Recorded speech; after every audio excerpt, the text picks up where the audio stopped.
After the 1963 Major League season, Yankees catcher Yogi Berra said, "I can see how he won 25 games, but I can't understand how he lost 5."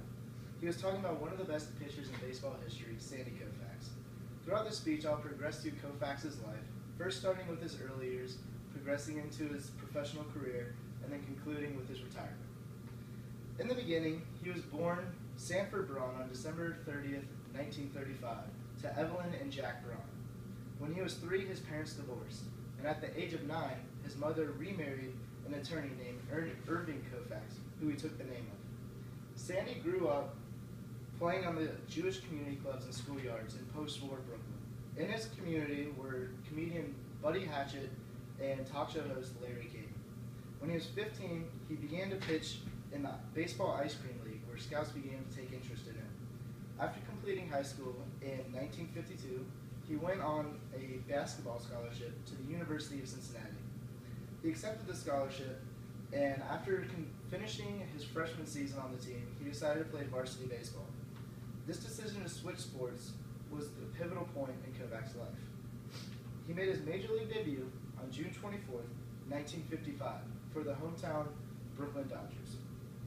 The Brooklyn Dodgers decided to move to Los Angeles because majority stock owner Walter O'Malley decided that he wanted a more modernized stadium, and New York officials could not provide him such a site. In June 1962, Koufax had an 18 strikeout game, his first no-hitter, and was 14-4 with 209 strikeouts. But on July 12th, he came down with circulatory problems, which led to numbness in his right index finger, bringing the end to his season. A healthy Koufax rebounded in 1963, and that was the first of his 3 Triple Crowns.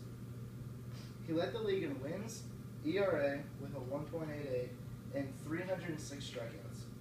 The next season in August, he banged his left elbow, making a dive behind the pitcher's mound, which sparked arthritis in his pitching elbow. In 1965, Koufax recovered and went 26-8 with 382 strikeouts, breaking his own record, and posted an ERA of 2.04, which brought his second Cy Young about.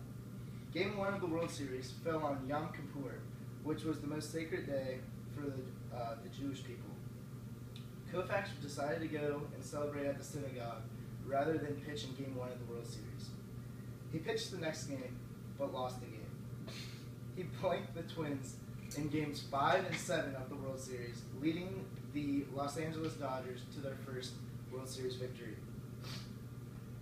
After that year, Don Drysdale and Sandy Koufax decided to hold out in order to get more money. Koufax then signed for $125,000 and won his 3rd Cy Young that year, posting a record of 27-9 with an ERA of 1.73, despite the immense pain that he experienced with the arthritis in his pitching elbow. He pitched an NL record 4 no-hitters throughout his career, including a perfect game. He was quoted saying, "I don't regret 1 minute in the past 12 years, but I could regret 1 season too many." This quote was the inspiration which led to Koufax's retirement. He moved to the West Coast and started to broadcast games for the Dodgers and sell real estate locally. He had a lifetime record of 165 wins, 87 losses, and boasted an ERA of 2.76. He had 2,369 career strikeouts. His number 32 was retired by the Los Angeles Dodgers in the year 1972. In 1972, he also became the youngest player to ever be inducted into the Major League Baseball's Hall of Fame at the young age of 36. His career lasted from 1955 to 1966. Even though Sandy Koufax's career was only 12 years, he proved he was a man of high talent but even greater character. Thank you.